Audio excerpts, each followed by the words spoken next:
Cash Lead Production. Isoli Master na microfone. Puto mais novo, o puto mais famoso. Puto do Bela Produção, CS Production. Big up superstar, big up my mother. Hai wai wa, hai wai wai wai wa.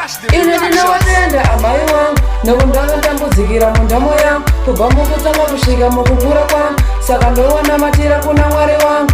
Ine ndinowatenda amai wangu, nekundanga ndambudzikira mundamo yangu. Kubva mukutanga kusvika mukukura kwangu, saka ndowanamatira kuna Mwari wangu. Andipandikire mama nyangwe ndikaita mari, iwo wakandichengeta kubvira kare kare. Wakandichengeta chero wasina mari, saka ndikawapandukira iwo hawafari. Kufunga upenyu wacho waitoma, urwere waiuya mama wechichema, saka ndikawasiya chitori chitema. Nyangwe kumaporisa ndingatosungwa nenjema. Ini ndinowatenda amai wangu, nekundanga ndambudzikira mundamo yangu. Kubva mukutanga kusvika mukukura kwangu, saka ndowanamatira kuna Mwari wangu.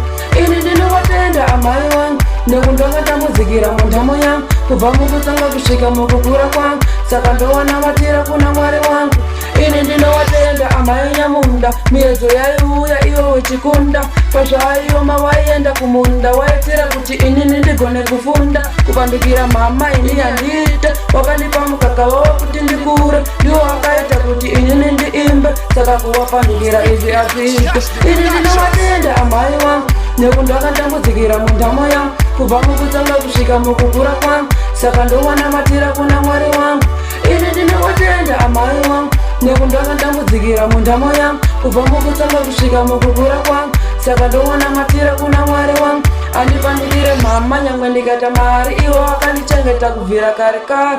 Wakandichengeta chero wasina mari, saka ndingawapandukira iwo hawafari. Kufunga upenyu wacho waitoma, urwere waiuya mama wechichema, saka ndingawasiya chitori chitema. Nyangwe kumaporisa ndingatosungwa nenjema.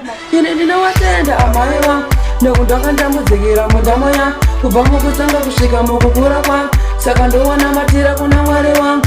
Ini ndinowatenda amai wangu, nekundanga ndambudzikira mundamo yangu. Kubva mukutanga kusvika mukukura kwangu, saka ndowanamatira kuna Mwari wangu.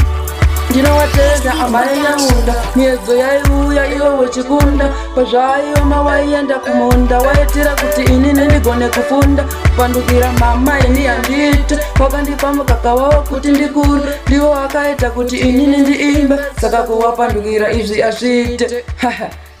CS Production.